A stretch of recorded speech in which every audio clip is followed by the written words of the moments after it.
Welcome to Delta Renaissance. I'm your host, C.Sade Turnipseed, and on today's show, we are continuing our conversation, our pretty wonderful conversation with Mr. Charles McLaurin. And so this is part two. Who knows, it might be a part 3, 4, 5, and 6, given the substance and the wealth of information that this brother is coming with. And so, last week we were talking about you and how you got into the movement and all that and your jail experience, but then also we started talking about Fannie Lou. Yes. And everybody knows Fannie Lou Hamer and her very famous statement of "I'm sick and tired of being sick and tired."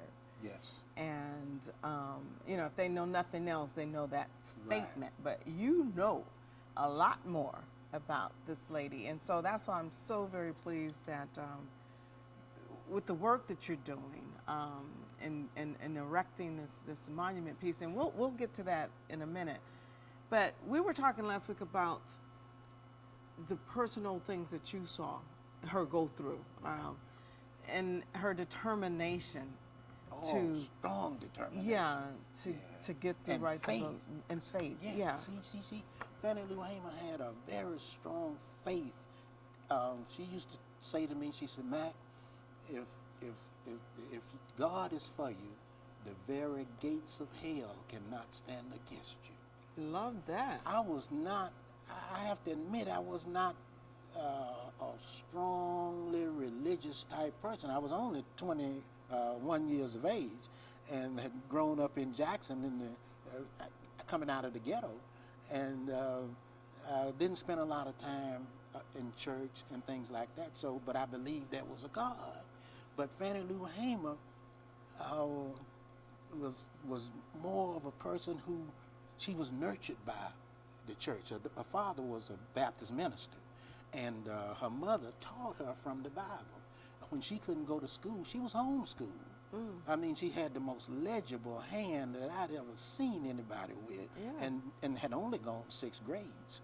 And and when I got an opportunity after she got back to Rouville, went home, the plantation owner, after going to register to vote, came to her and told her that the white people were not ready for this voter registration now. And that he said that you're going to have to go back over there and withdraw your application to register to vote. What does he mean? The white people weren't. He didn't ready? say white. He said we are not ready, and that's what that meant. Yeah. In That other they're words, not they're ready. not ready for Black folks to be ready. to vote. Yeah. Okay. Yeah. Or for them to be full citizens. Well, okay. what you have to look at now, there's always been kind of a paternalistic attitude on the part of whites, that they got to look out for the blacks. The poor blacks can't think for themselves. They need help. Somebody got to show them how to do everything. And I resented that. One of the things that killed me. But Fannie Lou, talking to the plantation owner there, and he said that we're not ready for it. And Fannie Lou said, she told him that she didn't go to register. She said, "I didn't go to register for you, sir. I went to register for myself." And he said, "Well, you either withdraw the application or you leave." Now, Fannie Leave Lou from the plantation. leave the plantation. Now, Fannie Lou and 2 adopted daughters and her husband lived on this plantation. And As sharecroppers. as sharecroppers. And of course, Fannie Lou Hamer was more of an advanced sharecropper in that she kept the records of the people who picked the cotton. She weighed it and picked the cotton. She did pick cotton, but she also was a kind of a person on the plantation who could read, could write, and had a good sense of responsibility. And so the plantation owner had some trust in her taking care of that kind of the work. But so she was a manager. she was in a sense a manager of the black people, because that's who was picking the cotton, and that's who did the work on the plant. And she also did some work around the man's house. So she was just an all-around person who was a tireless person. She seemed to always be doing things, but after he told her that she had to go back and withdraw her name, she and her family talked it over. and it was decided by them that she would leave. The plantation. She would leave the plantation. So she got up. So she left the family. She left the family there because now they were sharecroppers. And sharecropping meant that the man had furnished them money or advanced them credit at the store, and that they had committed to bring in a crop. And so if they didn't bring the crop in, they owed the man. So her husband and 2 daughters stayed there, brought the crop in. Fannie Lou Hamer came into Ruleville to live with a lady by the name of Mary Tucker, who had invited her to the citizenship meeting in the first place that got her to register to vote. So about 10 days after Fannie Lou was living in Ruleville, night riders rode through the black community of Ruleville, shot up the community, shot up the place where we were living, the SNCC people, shot up the house where Fannie Lou Hamer was living. Nobody was there. And 2 young girls, Jackson State students, were wounded as a result of this. But Fannie Lou had moved on up into the northern part of Tallahatchie County to live with relatives. Then I got a call from Bob Moses that told me, Mac, go find the lady who was singing Hamer. Yeah. The Hamer lady. Go find her and bring her to Tougaloo College in Jackson. We'll travel from there to Nashville, Tennessee, to Fisk University. SNCC was holding a conference. This was going to be my first conference. See, I just come into SNCC, and so all of the Mississippi SNCC people was going to rendezvous at Tougaloo College. See, Tougaloo College has played a very significant role from the start in the movement, because Tougaloo College was not a state-supported school, and it was a liberal arts school, and therefore they had a lot more freedom to do things that others, the Jackson State and other state colleges could not do because of state law. We're going to get ready to take another break, and our break and come back and pick up on that, because that's important too. I mean, just again to have a venue that you know was safe, that you can function from, and to also mention that some of the support you got from local folks, like from Mr. Langdon out in Ruleville. I just had to give a shout out to him. Oh, yeah, he told me about how they gave you guys a typewriter. Mr. Elijah Langdon and his wife. Yeah. And so, again, we love Mr. Elijah Langdon. And we're going to take a break and come back and talk more about all of the work. He helped us. Yes, I mean, he gave us a typewriter. He sneaked the typewriter to us to type our reports. Exactly. Yeah. We'll be right back. Yes, his wife, Mr. Langdon, I think probably was a little bit more afraid than his wife. I know. Don't tell it, though. But yeah. She was a school.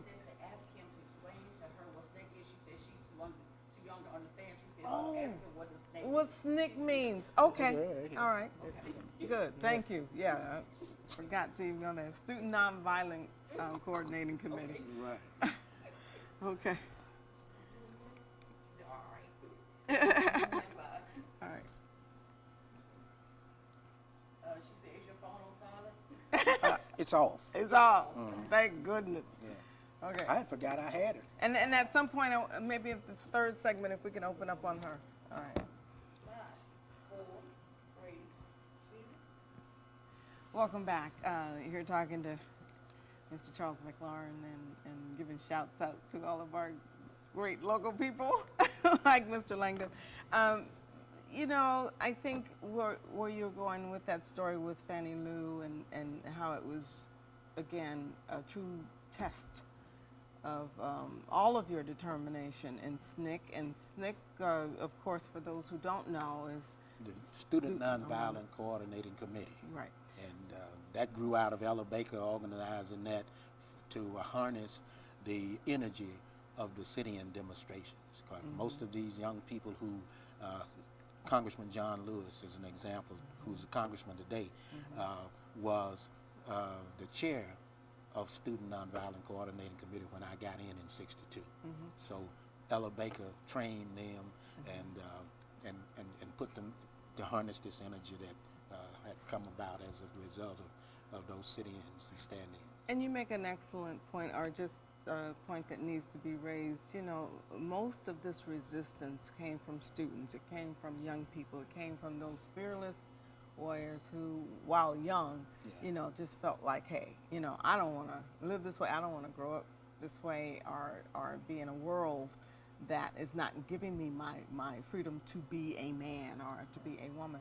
And then it was like, once folks got a little older, you know, and they saw so much and they went through so much, I guess you just get tired, you get exhausted. It's you know, the fear thing is just aided by the fact that you're tired, you know, and you're tired of the struggle. You're tired of constantly fighting this battle, and it just doesn't seem to be moving fast enough. But those with the energy and those with that vision, you know, for their own futures, and saying, no, is the force that tends to drive these movements. Yeah. Yeah, and you were a part of that. Yeah, I had an opportunity to get in on the ground floor and to learn, because when I first got in, all I wanted was to be let alone, you know, to feel freedom, my freedom, and did not understand how this all was a part of, in many instances, a cleverly designed plan to keep a class of people second class.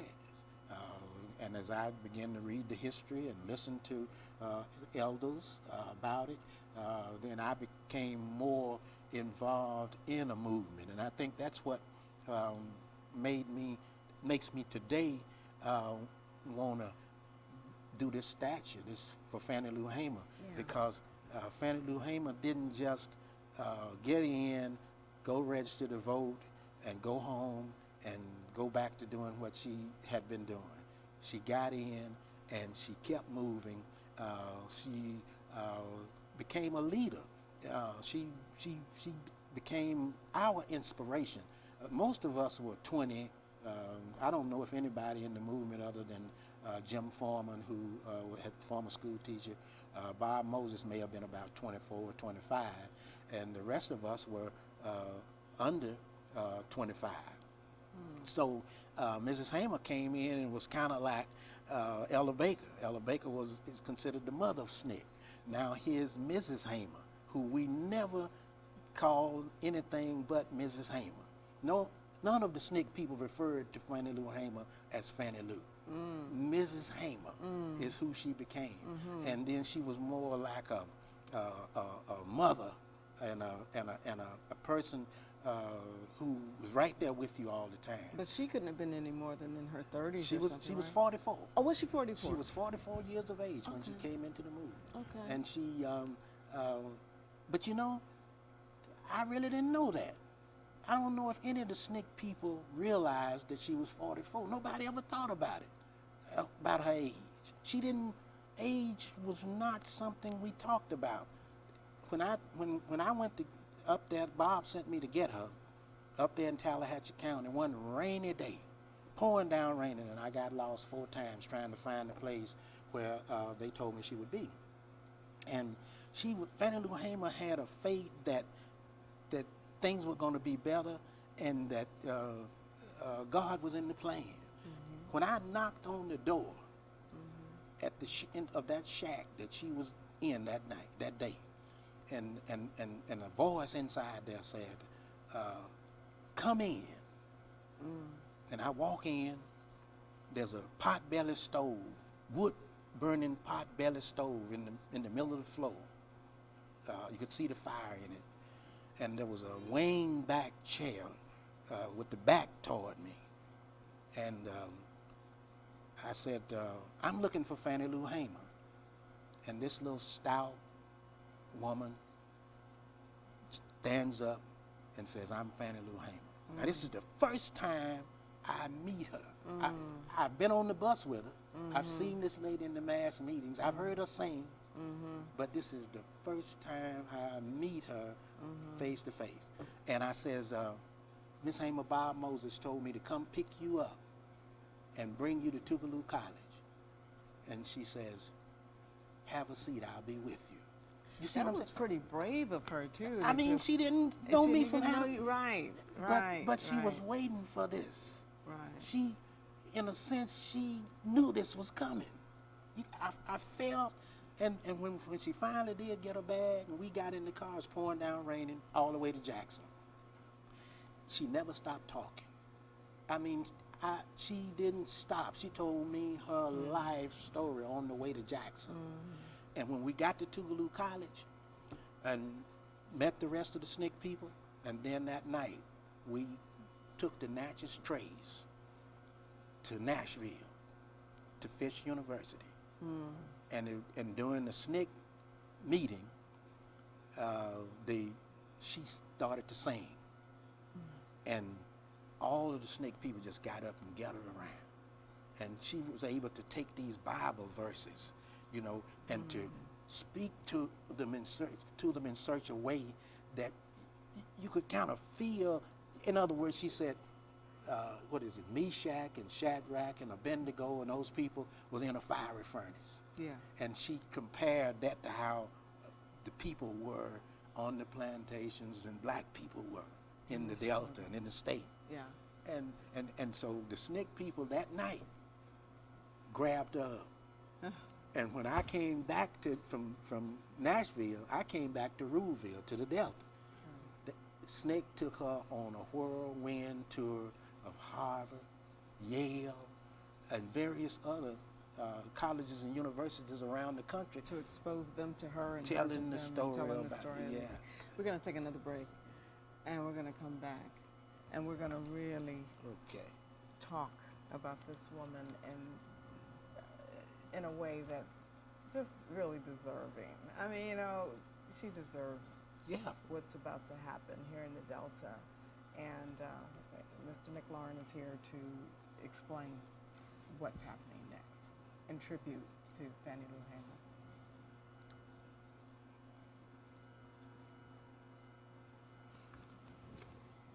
Okay. All right, so this is the last segment. Yeah. Okay. And here, see, now she's into the movement. And then she come home. And then I'm assigned to work with her. I get another call from Bob Moses Okay. that we're going to run Mrs. Hamer for Congress. Oh, in the okay, save second that. We're going to do congressional it now. All right, so let's do that.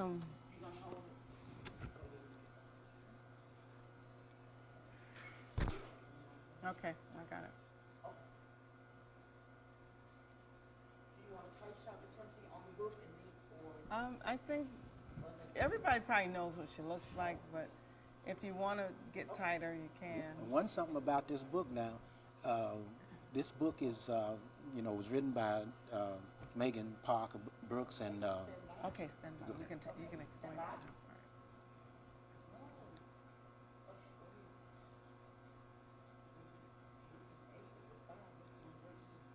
Come back. 5, 4, 3, 2. We are talking about a very important woman in American history, and that is none other than Fannie Lou Hamer.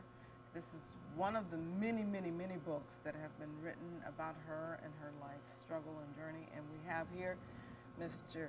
Charles McLaurin to talk to us about his personal experiences with Fannie Lou and the work that you're doing as a tribute to her. And the work is so significant because what it does is allow the entire world to honor and to always remember the sacrifice that was made by this great woman and Yes. so many others, but particularly this great woman. Yes. So tell us about this project that you're working on. Well, Fannie Lou Hamer came back to Ruleville. She ran for Congress.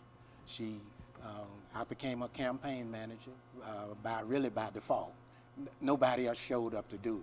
But And that's okay. There's an interesting thing was that while we were at the Secretary of State's office getting her registered to vote, the person who was supposed to come to be her campaign manager never showed. So she and I are there together. And the lady came out from the office and said, look, we close at 5, but 4:30, you all need, there's some papers here that need to be signed, and a check for $500. So a guy came and brought the $500 check, but he was not the guy who was going to be a campaign manager. So what happened, about 4:30, the lady came out and she said, we're fixing to get ready to close. And we were waiting on the guy to come to sign these papers because the campaign manager and the campaign and the person running had to sign these papers. Yeah. And so Fannie Lou had the papers in her hand. And she said, Mac, I'm going to sign these papers. Put your name on these papers and let's go home. Okay. And quite naturally, I said, okay, Mrs. Hamer, and signed them. So now here we are. And what I said to her was, I said, Ms. Hamer, I don't know nothing about being no campaign manager. She said, you know as much about being a campaign manager as I know about running for Congress. She said, put your name on the papers and let's go, man. Okay. So we took off, and we ran across the state every day, out campaigning. We'd get into town. I'd write some things that she would talk about. We'd get some things from Jackson for her to talk about. But she and I, during these months of campaigning, just became bonded. Most of the time we didn't have any money, and we shared a bologna sandwich. She loved red drinks, red pop, and she'd drink half of it and give me the other half. I'd drink part of it and give her the other half. And so we just became bonded. And then we set up COFO, Council of Federated Organization, because we wanted to bring all of the civil rights organizations under one, so that we wouldn't be fighting over crumbs. Right, right. And dividing the labor. And dividing, and somebody wanting the press more than the other. Right. And but anyhow, we soon got to the point where we were taking hundreds of people to the courthouse to register to vote, and we felt we needed to harness this. So how do we do it? We set up our own mock election. Ran Aaron Henry for governor, Ed King for lieutenant governor, ran Fannie Lou Hamer, Anna Devine, and Victoria Gray in congressional districts, Fannie Lou in the 2nd, in the Delta. So then we... And your party was the Mississippi Freedom? We decided then, after we did that, to set up the Mississippi Freedom Democratic Party to challenge the seating of the Mississippi regular all-white delegation in Atlantic City during the 1964 Democratic Party convention. But Fannie Lou Hamer testified before the Credentials Committee, and it was that testimony before the Credentials Committee that Lyndon Johnson, who wanted to be president of the United States, tried to stop. And he really put a lot of pressure on some of the people who were going to support us. We wanted a flow fight. That's what we went there for. We had evidence. We believed that the evidence that we had and then about what had happened in Mississippi, you know, about that time, that summer, the young people, the 3 young civil rights workers in Neshoba County had been killed. We had the car there. We had the evidence of fraud and everything. But we were not aware of the politics. We went there as Americans who felt we had a right to participate in the democratic process. And we didn't expect to lose because we were going to bring our case to the nation. Right. But we didn't get a chance to do that. Fairness. Yeah, we expected fairness. Yeah. And but then the politics came into it. And so Mrs. Hamer, we were offered by the president, by the National Democratic Party and Lyndon Johnson, 2 seats at large, representing nobody. I mean, and they were even going to name the 2 people who would take the seats. Right. And Ms. Hamer said, we didn't come all the way up here for no 2 seats. And so compromise was rejected. The regular Democratic Party was asked to take a loyalty oath. And they did not, because they didn't want to support the National Democratic Party. They never had. They were Dixiecrats. So they went home. We stayed, but we didn't get to unseat them. But we did get rule changes. The National Democratic Party and Republican parties set up rules and regulations for the future that changed the political landscape, Of more this. involvement of all segments of the population. Yeah, and not only did it change Mississippi, Changed the nation. it changed the nation. Changed the nation. And it is for that reason. That this lady here is important. She sacrificed. So what we, in 1977, when she passed away, we buried her in on land in Ruleville that belonged to Freedom Farm Corporation, a corporation that she established, that she raised funds for. That land was there, and we buried her there and created at that time a legal document that would eventually lead to the garden that we have. And then we decided in 2008 that we would put a statue of Fannie Lou Hamer. Right. And I had this vision with Pat Thompson of Mrs. Hamer standing in the Delta. And Miss Pat Thompson is the lady She's the executive director of ROAR. Yeah. And she is the national coordinator of our national campaign committee, and with our Dr. Pete Merritt as our chair. What we did was put these people in place. So we've been, for the last 2 years, raising funds nationally.